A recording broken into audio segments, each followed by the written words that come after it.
নমস্কার বন্ধুরা, বাংলার ইনভেস্টর ইউটিউব চ্যানেলে আপনাদের সকলকে স্বাগত জানাই। চ্যানেলে প্রথমবার এসে থাকলে চ্যানেলটা অবশ্যই সাবস্ক্রাইব করে রাখবেন এবং তার সঙ্গে সঙ্গে পাশে থাকা বেল আইকনটা টিপে অল অবশ্যই সিলেক্ট করে রাখবেন, যাতে করে পরবর্তী ভিডিওগুলোর নোটিফিকেশন আপনাদের কাছে সময় মতো পৌঁছে যায়। তো চলুন আজকের এই ভিডিওটা শুরু করা যাক। তো প্রথমেই এফআইআই এবং ডিআইআই এদের ডেটা দেখে নেব। এফআইআই আজকের দিনে 129 কোটি টাকা শেয়ার কিনেছে এবং সেখানে এই ডিআইআই এরা প্রায় 1,500 কোটির ওপরে শেয়ার কিনেছে। এরপরে যদি আমেরিকান মার্কেট দেখি, ডাউ জোন্স এটা বর্তমানে 0.40% নিচে ট্রেড করছে এবং এর সঙ্গে সঙ্গে নাসডাক কম্পোজাইট এটা 0.43% ওপরে রয়েছে। তো গতকাল দেখেছিলেন ডাউ জোন্সে কিন্তু খুব বড় একটা র্যালি দেখা গিয়েছিল, তো সেই কারণেই কিন্তু ডাউ জোন্স এটা পড়েছে এবং সেই তুলনায় নাসডাক গতকাল কিন্তু সেভাবে বাড়েনি এবং নাসডাকে আজকের দিনে সেই যে তেজি সেটা দেখা যাচ্ছে। এরপর যদি এরিয়ার গুলো দেখি, ইনফোসিসের এরিয়া এটা 0.35% ডাউন, আইসিআইসিআই ব্যাংকের এরিয়া এটা 0.11% ওপরে রয়েছে, উইপ্রোর এরিয়া এটা 0.5% ডাউন, এইচডিএফসি ব্যাংকের এরিয়া এটা 1.10% নিচে রয়েছে, ডক্টর রেড্ডি ল্যাব এটা 0.68% ডাউন রয়েছে, মেঘমাইট্রিপ এটা প্রায় 2.5% নিচে এবং যদি যাত্রা অনলাইন দেখি এটা 1.32% নিচে ট্রেড করছে। এরপর যে তিনটে মেন বোর্ড আইপিও নিয়ে আলোচনা করেছিলাম সেই আইপিও গুলো দেখে নেব যে কিরকম সাবস্ক্রিপশন হলো। তো প্রথমে যদি দেখি এই ডেভ অ্যাক্সিলেটর এর যে আইপিওটা এর কিরকম কি সাবস্ক্রিপশন হয়েছে দেখতে পাচ্ছেন। টোটাল যে সাবস্ক্রিপশন সেটা হয়েছে 64 গুণ এবং রিটেলদের যে সাবস্ক্রিপশন এটা হয়েছে 164 গুণ, মানে রিটেলদের 164 জনের অ্যাপ্লাইয়ের পিছু একজন এই আইপিওটা পাবে। তারপরে যদি দেখি এই শৃঙ্গার হাউস অফ মঙ্গলসূত্র আইপিও এর কিরকম সাবস্ক্রিপশন হলো, টোটাল সাবস্ক্রিপশন হয়েছে 60 গুণ এবং রিটেলদের কত হয়েছে, রিটেলদের হয়েছে 27 গুণ এবং এর সঙ্গে সঙ্গে আরো একটি আইপিও এই যে আরবান কোম্পানি আইপিও এর যদি দেখি টোটাল সাবস্ক্রিপশন হয়েছে 108 গুণ এবং রিটেলদের যে সাবস্ক্রিপশন এটা হয়েছে 41.49 গুণ। আর এই যে আরবান কোম্পানিটা এরা বিভিন্ন ধরনের হোম সার্ভিস দিয়ে থাকে, যেমন সেলুন, স্পা, তার সঙ্গে সঙ্গে বিভিন্ন জিনিসের যে রিপেয়ারিং, এই টিভি বলুন, এসি বলুন, ফ্রিজ বলুন, সেইগুলো করে থাকে। তো সেই কারণেই এই কোম্পানিটা লং টার্মে কিন্তু ভালো হতে পারে, মানে একটা ই কমার্স টাইপের বিজনেস কিন্তু এই কোম্পানিটা করছে। আর যদি কথা বলি এই শৃঙ্গার হাউস অফ মঙ্গলসূত্র, এই কোম্পানিটা শুধুমাত্র বিভিন্ন ধরনের যে মঙ্গলসূত্র সেটাই তৈরি করে থাকে। তো কোম্পানি নির্দিষ্ট একটা বিজনেসের মধ্যেই ফোকাস করেছে এবং এর সঙ্গে সঙ্গে যদি দেখি এই যে দেব অ্যাক্সিলারেটর, এই কোম্পানিটা বিভিন্ন যে অফিস স্পেস সেই সংক্রান্ত যে সলিউশন সেগুলো প্রোভাইড করে, মানে বিভিন্ন যে অফিসের সাজসজ্জা সেইগুলো এই কোম্পানিটা করে থাকে। আর আইপিও গুলো জিএমপি কেমন চলছে, তো এখানে দেখতে পাচ্ছেন এই যে শৃঙ্গার হাউস অফ মঙ্গলসূত্র আইপিও এর যে জিএমপি এটা বর্তমানে চলছে 18.79%। আরবানকো আইপিও এর তো জিএমপি একদম টপ লেভেলে রয়েছে, দেখতে পাচ্ছেন 54%-এর উপরে জিএমপি চলছে। তো এই জিএমপি যদি বজায় থাকে তাহলে 50% প্রফিট পাওয়ার কিন্তু সম্ভাবনা রয়েছে এবং এর সঙ্গে সঙ্গে আরেকটি যে আইপিও রয়েছে ডেভ অ্যাক্সিলারেটর এর যে জিএমপি এটা চলছে 16.39%। এরপরে যদি কথা বলি আজকের দিনে ইনফ্লেশনের যে ডেটা সেটা এসেছে, তো কোন দেশের ইনফ্লেশনের ডেটা, আমরা সাধারণত দুটো দেশের ইনফ্লেশন নিয়ে আলোচনা করে থাকি, একটা হচ্ছে আমেরিকা এবং তার সঙ্গে সঙ্গে ইন্ডিয়া। তো গতকাল আমেরিকার যে ইনফ্লেশনের ডেটা সেটা এসেছে এবং তারপরেই দেখেছিলেন এই আমেরিকান মার্কেটে কিরকম একটা বড় তেজি দেখা গিয়েছিল। তো আজকের দিনে ইন্ডিয়ার যে ইনফ্লেশনের ডেটা সেটা সামনে এসেছে। তো ইন্ডিয়ার ইনফ্লেশনের ডেটা এটা কত এসেছে দেখতে পাচ্ছেন। ইন্ডিয়ার যে ইনফ্লেশনের ডেটা আজকের দিনে বেরিয়েছে সেপ্টেম্বর 12, 2025 এসেছে 2.07%। তো মনে হতে পারে এর আগের থেকে বেশি, এর আগে ছিল 1.61%, সেইখান থেকে কিন্তু বেশি হয়েছে। কিন্তু যদি দেখেন অনুমান যেটা ছিল তার কাছাকাছি এসেছে। আর এই ইনফ্লেশনের যে ডেটা সেটাই 2-এর উপরে থাকাই কিন্তু মোটামুটি ভালো, খুব কমে যাওয়া কিন্তু ভালো নয়। তো আগের তুলনাতে বাড়লেও যে অনুমান ছিল তার থেকে কিন্তু কিছুটা কমই এসেছে। এরপরে যদি কথা বলি ইন্ডিয়া এবং ইইউ এর ট্রেড ডিলের ব্যাপারে, তো দেখতে পাচ্ছেন ইন্ডিয়া এবং ইউ এর মধ্যে যে ট্রেড ডিলের কথাবার্তা সেটা কিন্তু একটা ক্রুশিয়াল ফেজের মধ্যে চলে এসেছে, মানে প্রায় শেষের দিকে চলে এসেছে এবং এই দুটো দেশই আশা করছে যে এই বছরের শেষের মধ্যেই এই ইউরোপিয়ান ইউনিয়নের সঙ্গে ইন্ডিয়ার যে ট্রেড ডিল সেটা হয়ে যাবে। তবে এখানে কিছু বাটও রয়েছে, দেখতে পাচ্ছেন এইখানে কি বলা হয়েছে, এই যে ইউ এর ট্রেড কমিশনার রয়েছেন ইনি কি বলেছেন, may not agree on everything, মানে সবকিছুতে হয়তো এই দুটো ট্রেড পার্টনারের মধ্যে মিল নেই, কিন্তু যদি এই এফটিএ হয়ে যায় মানে ফ্রি ট্রেড এগ্রিমেন্ট, সেটা কিন্তু এই দুটো দেশের জন্যই ভালো হবে।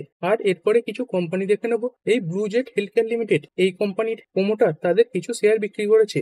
যদি দেখেন এই কোম্পানির প্রমোটার তাদের প্রায় 6.19% স্টেক এবং সংখ্যার হিসেবে যদি দেখেন প্রায় 1,07,34,529টা ইকুইটি শেয়ার বিক্রি করে দিয়েছে। তো প্রমোটার বিক্রি করছে এই কারণে কি ভয়ের কিছু রয়েছে? তো আগেও বলেছি প্রমোটার যে বিক্রি করছে তখন দেখতে হবে কে কিনছে, আর প্রমোটার কেন বিক্রি করছে। তো প্রমোটার যদি বারবার বিক্রি করে সেটা কোম্পানির জন্য খারাপ। তো এইখানে কোম্পানির প্রমোটার কেন বিক্রি করেছে চলুন সেটাও দেখে নিই। তো দেখতে পাচ্ছেন কোম্পানির যে শেয়ার হোল্ডিং প্যাটার্ন সেটা খুলে নিয়েছি। কোম্পানির যে প্রমোটার এদের কাছে কত পার্সেন্ট স্টেক রয়েছে, 86%। তো আগেও বারবার বলেছি সেবির নিয়ম অনুযায়ী মার্কেটে যে সমস্ত কোম্পানিগুলো নতুন আইপিও নিয়ে আসে তাদেরকে কিন্তু 3 বছরের মধ্যে এই যে স্টেক সেটা কমিয়ে 75% নিয়ে আসতে হয়, মানে 25% বাজারে ছাড়তে হয়। তো সেই যে নর্ম সেটাকে মেনে চলার জন্যই এই ব্লু জেটের যে প্রমোটার তারা তাদের কিছু স্টেক বিক্রি করেছে।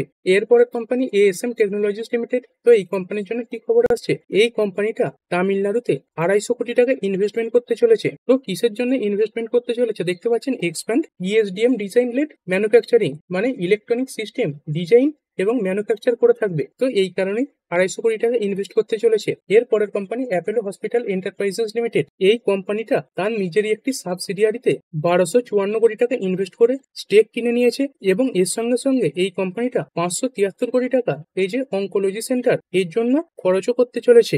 এরপরে যদি কথা বলি ডিসিএক্স সিস্টেম লিমিটেড, তো দেখতে পাচ্ছেন হঠাৎ করে একটা বড় স্পাইক দেখা গিয়েছিল। তো এই স্টকটা আজকের দিনে কেন বাড়লো, এই কোম্পানিটা গভর্নমেন্ট অফ তামিলনাড়ুর সঙ্গে একটা বা মেমোরান্ডাম অফ আন্ডারস্ট্যান্ডিং সাইন করেছে, যেখানে কোম্পানিটা একটা ম্যানুফ্যাকচারিং ফেসিলিটি তৈরি করবে। এরপরে যদি কথা বলি পরশ defence and space technologies limited, এই কোম্পানির জন্য কি খবর আসছে, এই কোম্পানিটা মিনিস্ট্রি অফ ডিফেন্সের তরফ থেকে আজকের দিনে একটি অর্ডার পেয়েছে। যদিও এই অর্ডারের পরিমাণ এটা খুবই ছোট, দেখতে পাচ্ছেন 26.6 কোটি মূল্যের একটি অর্ডার পেয়েছে। তো এই অর্ডারে কোম্পানিটা কি কাজ করবে দেখতে পাচ্ছেন, ইলেকট্রনিক কন্ট্রোল সিস্টেম তৈরি করবে, যেটা কি কাজে ব্যবহার হয়, thermal imaging fire control system এই কাজে ব্যবহার করা হয়। এবং এই যে সিস্টেমটা এটা কিন্তু বিভিন্ন জায়গায় ব্যবহার করা হয়ে থাকে, দেখতে পাচ্ছেন ব্যাটেল ট্যাঙ্কস, তার সঙ্গে সঙ্গে উন্নত মানের যে বন্দুক হয় সেগুলোতে এই যে সিস্টেম সেটা ব্যবহার করা হয়ে থাকে। এর পরের কোম্পানি ইক্সিগো। তো এই কোম্পানিটা মূলত পরিবহন সংক্রান্ত বিভিন্ন সার্ভিসের সঙ্গে যুক্ত রয়েছে। এই কোম্পানিটা এই যে দিল্লি মেট্রো এবং তার সঙ্গে সঙ্গে ওএনডিসি নেটওয়ার্ক এদের সঙ্গে হাত মিলিয়েছে। তো কি কারণে কোম্পানিটা মেট্রো টিকিট বুকিং সার্ভিস চালু করবে। এর পরের company Texmaco rail and engineering limited, এই স্টকটাতেও আজকে একটা বড় স্পাইক দেখা গেছে। এই কোম্পানিটা রেল বিকাশ নিগম লিমিটেড এদের তরফ থেকে 129 কোটি মূল্যের একটি অর্ডার পেয়েছে। তো আগেই কভার করেছিলাম এই টেক্সম্যাকো রেল এবং তার সঙ্গে সঙ্গে এই আরবিএনএল, এটা কিন্তু দুজনে মিলে একটা জয়েন্ট ভেঞ্চার করেছে, মানে বিভিন্ন যে অর্ডার রয়েছে সেগুলো এরা দুজনে মিলে তৈরি করবে। তো ধরুন কখনো এই টেক্সম্যাকো রেল এদের কাছে একটা বড় অর্ডার চলে এলো, তো তারা সেই যে অর্ডারটা সেটা আরবিএনএল এর কাছে পাঠিয়ে দেবে এবং আরবিএনএল এর কাছেও ধরুন বড় কোনো অর্ডার এলো এবং আরবিএনএল সেটা একা পারছে না, তখন তার কিছু অর্ডারও কিন্তু এই টেক্সম্যাকো রেল এদেরকে দিয়ে দেবে, মানে জয়েন্ট ভাবেই কিন্তু এই কোম্পানি দুটো কাজ করছে। এর পরের কোম্পানি ইঞ্জিনিয়ার্স ইন্ডিয়া লিমিটেড, এই কোম্পানিটা আফ্রিকাতে একটা নতুন ফার্টিলাইজার্স প্ল্যান তৈরি করার জন্য অর্ডার পেয়েছে, যেখানে কোম্পানিটা এই যে প্রজেক্ট ম্যানেজমেন্ট কনসালটেন্সি এবং তার সঙ্গে সঙ্গে engineering procurement and construction management সার্ভিসও দিয়ে থাকবে। তো এই কন্ট্রাক্টের মূল্য কত দেখতে পাচ্ছেন, এই যে কন্ট্রাক্ট এর যে মূল্য সেটা হচ্ছে 618 কোটি টাকা এবং কোম্পানিকে এই যে অর্ডার সেটা পরবর্তী 24 মাস বা 2 বছরের মধ্যে কমপ্লিট করতে হবে। আর এরপর যদি কথা বলি সেবির ব্যাপার নিয়ে, তো আজকের দিনেই 12ই সেপ্টেম্বর এই যে সেবির বোর্ড মিটিং হয়েছে। তো এই সেবির বোর্ড মিটিং এ কি কি বিষয় নিয়ে আলোচনা হলো, তো দেখুন সেবির বোর্ড মিটিং এ অনেক বিষয় নিয়ে আলোচনা হয়েছে।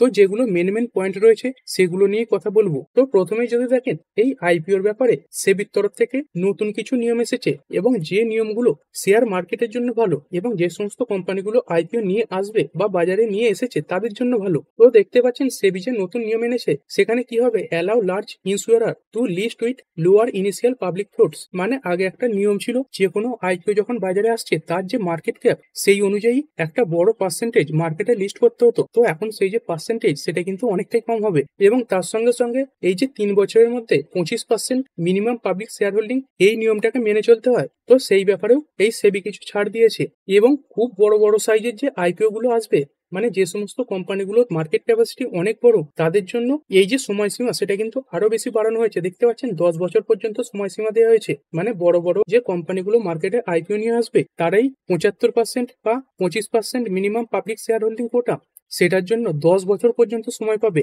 এবং যে সমস্ত কোম্পানিগুলো এই আইপিও নিয়ে আসছে তাদের মার্কেট ক্যাপ যদি 1 লাখের উপরে হয় তাহলে তারা তাদের মাত্র 2.7% স্টেক কিন্তু আইপিওর মাধ্যমে বাজারে নিয়ে আসতে পারবে। তো আগে এই যে কোটা এটা কিন্তু অনেকটাই বেশি ছিল, আগে এই কোটাটা ছিল 5%, মানে ধরুন কোনো কোম্পানির 1 লাখ কোটির উপরে মার্কেট ক্যাপাসিটি ধরুন 1 লাখ কোটি রয়েছে, তো সেই কোম্পানিকে আগে 5,000 কোটির আইপিও নিয়ে আসতে হতো। তো এখন সেই কোম্পানিটা 750 কোটির আইপিও বাজারে নিয়ে আসতে পারবে। তো তো এই 5,000 কোটির আইপিও, এই আইপিও সাইজটা কিন্তু আইপিওর যদি দিক থেকে দেখেন তাহলে অনেকটাই বড়। তো সেখানে অনেক সময় এই যে আইপিওর কোটা সেটা পূরণ হতো না। তো এখন যেহেতু এই কোটাটা অনেকটাই কমিয়ে দেওয়া হয়েছে, তো সেই কারণে বড় বড় কোম্পানিগুলোর জন্য অনেক সুবিধা হবে। এবং 1 লাখের ওপরের মার্কেট ক্যাপাসিটির কোম্পানিগুলোর জন্য এই যে 25% এমপিএস এর সময়সীমা সেটা তো 10 বছর দেওয়া হয়েছে। এবং এর নিচের যে কোম্পানিগুলো রয়েছে, যেগুলো ধরুন 50,000 কোটি থেকে 1 লাখ কোটির মার্কেট ক্যাপাসিটি, সেগুলোর জন্য 5 বছরের সময় দেওয়া হয়েছে। তারপরে যদি কথা বলি আইপিওর ইনভেস্টর কোটা নিয়ে, তো অ্যাঙ্কর ইনভেস্টরদের জন্য এই যে অ্যালোকেশন কোটা সেটা 40% পর্যন্ত বাড়ানো হয়েছে। এবং তার সঙ্গে সঙ্গে এর মধ্যে এই যে ইন্স্যুরেন্স কোম্পানিগুলো এবং পেনশন ফান্ড এরা 7% পর্যন্ত কোটা পেয়েছে। আর বাকি যে 33% সেখানে মিউচুয়াল ফান্ডরা ইনভেস্ট করতে পারবে। এবং তার সঙ্গে সঙ্গে এই যে রিট রয়েছে বা রিয়েল এস্টেট ইনভেস্টমেন্ট ট্রাস্ট, তাদেরকে সেবি এই যে ইকুইটি ইনস্ট্রুমেন্ট এর মধ্যেই ফেলেছে। মানে রিয়েল এস্টেট ইনভেস্টমেন্ট ট্রাস্ট এরা কিন্তু এখন থেকে শেয়ার হিসেবেই বিবেচিত হবে। এবং তার সঙ্গে সঙ্গে মিউচুয়াল ফান্ডের যে রুল, সেখানেও কিছু নিয়ম পরিবর্তন করা হয়েছে। দেখতে পাচ্ছেন এই যে মিউচুয়াল ফান্ডের আগে এক্সিট লোড এটা ছিল 5%। মানে ধরুন এই যে মিউচুয়াল ফান্ড এর তো একটা টাইম ফ্রেম থাকে, মানে একটা নির্দিষ্ট সময়সীমা থাকে। তার আগে এই যে মিউচুয়াল ফান্ড সেটা যদি বিক্রি করতে চান তাহলে আপনাকে কিছু পেনাল্টি দিতে হতো। তো সেই যে পেনাল্টি সেটা ছিল 5%। তো সেই যে পেনাল্টি সেটা এখন বর্তমানে কমিয়ে করা হয়েছে 3%। এবং তার সঙ্গে সঙ্গে মিউচুয়াল ফান্ডের যে ডিস্ট্রিবিউটররা রয়েছেন এরা এখন বর্তমানে 1% বা সর্বোচ্চ 2,000 টাকা পর্যন্ত ইনসেন্টিভ পাবে। এবং এর সঙ্গে সঙ্গে এই যে উইকলি এক্সপায়ারির বন্ধ নিয়ে কথাবার্তা হচ্ছে, তো সেই নিয়েও সেবি আজকের দিনে এই যে কনসালটেশন পেপার সেটা নিয়ে হাজির হয়েছে। এবং ফরেন ইনভেস্টমেন্ট বাড়ানোর জন্য স্বাগত এফআই এই নামেও কিন্তু একটা নতুন প্রকল্প সেবি নিয়ে হাজির হয়েছে। তো যার মাধ্যমে এফআইআইরা খুব সহজেই ভারতীয় মার্কেটে ইনভেস্টমেন্ট করতে পারবে। এবং এই সংক্রান্ত আরো অনেক নিয়ম এসেছে। তো এখানে যদি শর্টে দেখেন দেখতে পাচ্ছেন এই যে আইপিও রুট এইটাকে অনেক সোজা করা হয়েছে। তারপরে অ্যাঙ্কর ইনভেস্টরদের যে অ্যালোকেশন সেটা বাড়ানো হয়েছে, তো যেটা আগে বললাম 40% পর্যন্ত বাড়ানো হয়েছে। তারপর যে ট্রাস্টেড ইনভেস্টররা রয়েছেন এদের জন্য একটা সিঙ্গেল উইন্ডো অ্যাক্সেসের কথা বলা হয়েছে, মানে যেটা স্বাগত এফআই। তারপরে এই যে আরইআইটি বা রিয়েল এস্টেট ইনভেস্টমেন্ট ট্রাস্ট এটাকে ইকুইটি হিসেবে ক্লাসিফাইড করা হয়েছে। তারপরে মিউচুয়াল ফান্ডের যে ডিস্ট্রিবিউটর এদেরকে বুস্ট করার জন্য এই যে ইনসেন্টিভ সেটা 1% পর্যন্ত করা হয়েছে। এবং এর সঙ্গে সঙ্গে গভর্নেন্স পেটেন্ট এবং রিলেটেড পার্টি ট্রানজাকশন এই ব্যাপারেও অনেক কিছু আলোচনা কিন্তু করা হয়েছে। আর এরপরে যদি ইকোনমিক ডেটাগুলো দেখে নিই, ইন্ডিয়ান রুপি এখন 88.28 কাছে চলছে। আর ক্রুড অয়েল আজকের দিনে কিছুটা বেড়েছে। ডব্লিউটিআই ক্রুড এটা 0.38% ওপরে, ব্রেন্ট ক্রুড এটা 0.78% ওপরে রয়েছে। আর শেষে আমেরিকান মার্কেট দেখে নেবো, ডাউ জোন্স এটা এখনো 0.41% নিচে ট্রেড করছে। এবং যদি নাসডাক কম্পোজাইট দেখি এটা 0.45% ওপরে রয়েছে। তো ঠিক আছে বন্ধুরা, আশা করছি ভিডিওটা আপনাদের ভালো লেগেছে। আপনি চাইলে এটাকে লাইক এবং শেয়ার করতে পারেন। আর শেয়ার মার্কেট সংক্রান্ত ডেইলি নিউজ আপডেট পেতে চ্যানেলটা সাবস্ক্রাইব করে রাখবেন এবং পাশে থাকা বেল আইকনটি টিপে অল অবশ্যই সিলেক্ট করে রাখবেন, যাতে পরবর্তী ভিডিওর নোটিফিকেশন আপনার কাছে সময় মতো পৌঁছে যায়। আর হ্যাঁ, ভিডিওটি শুধুমাত্র ইনফরমেশন এবং এডুকেশনাল পারপাসের জন্য বানানো হয়েছে। আমি সেবি রেজিস্টার্ড নই, তাই কোনো প্রকার শেয়ারে কোনো প্রকার বাই, সেল, হোল্ড বা অ্যাভারেজ করার কোনো সিদ্ধান্ত নেওয়ার আগে আপনার যে ফাইন্যান্সিয়াল অ্যাডভাইজার আছে তার সঙ্গে অবশ্যই আলোচনা করবেন। দেখা হচ্ছে পরের ভিডিওতে। ধন্যবাদ।